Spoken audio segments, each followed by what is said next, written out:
राशिद अल्वी साहब ने अपना विरोध दर्ज कराया है और अलर्ट वार्निंग दी है कि मुसलमान वोट कांग्रेस से भाग जाएगा अगर नसीमुद्दीन सिद्दीकी साहब या शकील साहब दोनों मुसलमानों की वकालत करके छोड़ के चले गए। तो उन्होंने ये बात रखी है।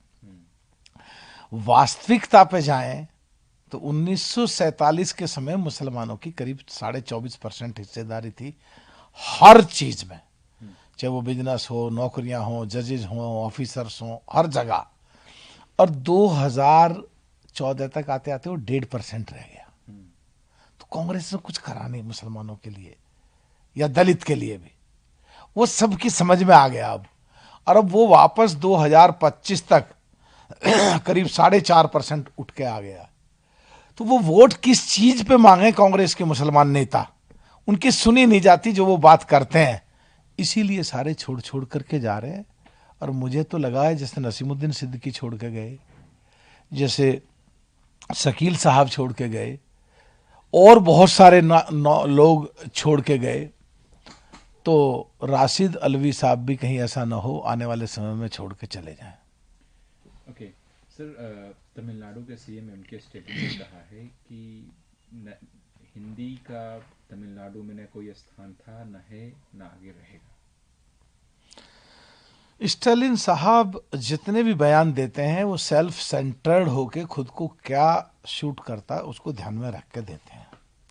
टेम्पररी पीछे सफलता चाहे मिल गई हो उन्हें, वो देश को क्या शूट करता है, देश के लोगों को क्या शूट करता है, तमिलनाडु के सब लोगों को क्या शूट करता है, वो बिल्कुल नहीं सोचते। और एनडीए की सरकार और उसका नेतृत्व कर रहे मोदी जी जिस तरह देश में और जिस तरह पूरे वर्ल्ड में अपनी चीजों के लिए अब जाने जाते हैं, लोग इस कदर दीवाने हैं कि पूरे वर्ल्ड के पैमाने में जहां यूएस का, इजराइल का, गाजा का, ईरान का युद्ध होने को तैयार है, वहां उनको मध्यस्थता के लिए बुलाया जा रहा है। तो वो एनडीए सरकार का जादू, मोदी का जादू तमिलनाडु में चलेगा और स्टालिन साफ हो जाएगा और 200 से ज्यादा सीट एनडीए की आएंगी। और स्टालिन जो कुछ का कुछ बयान देते हैं, धरे के धरे रह जाओगे। आरजेडी के चुने गए हैं, हालांकि अब घर में ही उनका विरोध हो रहा है। रोहिणी आचार्य ने कहीं ना कहीं ये सो कॉल्ड इंडिया गठबंधन कुछ भी चुन ले, कुछ भी आरोप लगा ले एनडीए पर, कुछ भी स्टेटमेंट दे लें, कुछ भी झूठ फैला लें, कुछ भी अफवाहें फैला लें, कितने भी मजबूत हो जाएं, ये सो कॉल्ड इंडिया गठबंधन इकट्ठा नहीं रह सकता, क्योंकि सबसे बड़ी पार्टी कांग्रेस कंफ्यूज है।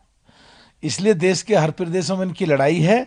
और जो क्षेत्रीय पार्टी हैं जिनमें उनके बड़ों के रहते हुए भी, उन्हीं की अगली जनरेशन, फिर अगली जनरेशन, बड़ों के रहते हुए भी नई जनरेशन कमान संभाल रही है, तो उनके घरों में ही लड़ाइयां हो रही हैं। तो ना सो कॉल्ड इंडिया गठबंधन संभल रहा, ना कांग्रेस संभल रही, ना उनकी साथी क्षेत्रीय पार्टी संभल रही, आपस में ही लड़ रहे हैं। आरजेडी भी उसी क्रम में कार्यवाहक अध्यक्ष तेजस्वी जी बन रहे हैं।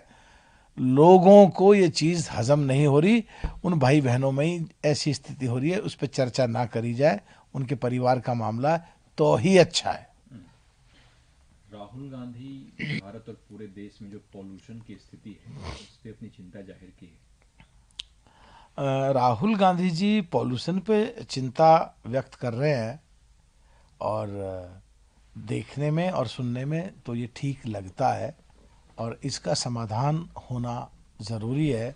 चाहे देश की सरकार हो, चाहे प्रदेश की सरकार हो, मिलके इस पे कोई ना कोई हल निकालें जिससे लोगों को राहत मिल सके।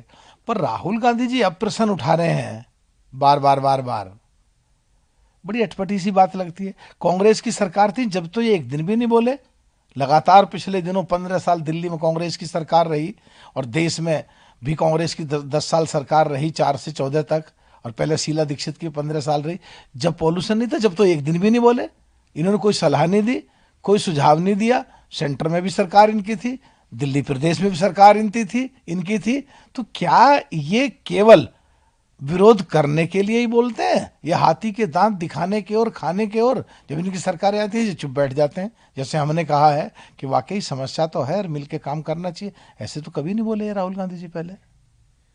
आज वोटर्स डे है और इस मौके पर अर्जुन खड़गे ने कहा है कि जो ईसी एक्शन है वो सस्टेन्ड प्रेशर फेस किया है, कहीं ना कहीं प्रेशराइज फील करता है election commission, fair and fair election करवाना चाहिए। वोटर्स डे पे तमाम देश के जितने भी नौजवान हैं या उनको दूसरी भाषा में कहें तो जैन जी हैं, उनको बहुत सारी शुभकामनाएं। जिनकी पहली बार वोट बना है उनको प्रदेशों की सरकार और देश की सरकार को बनाने में एक हिस्सेदारी मिलेगी, ये बहुत ही एक अच्छी बात है।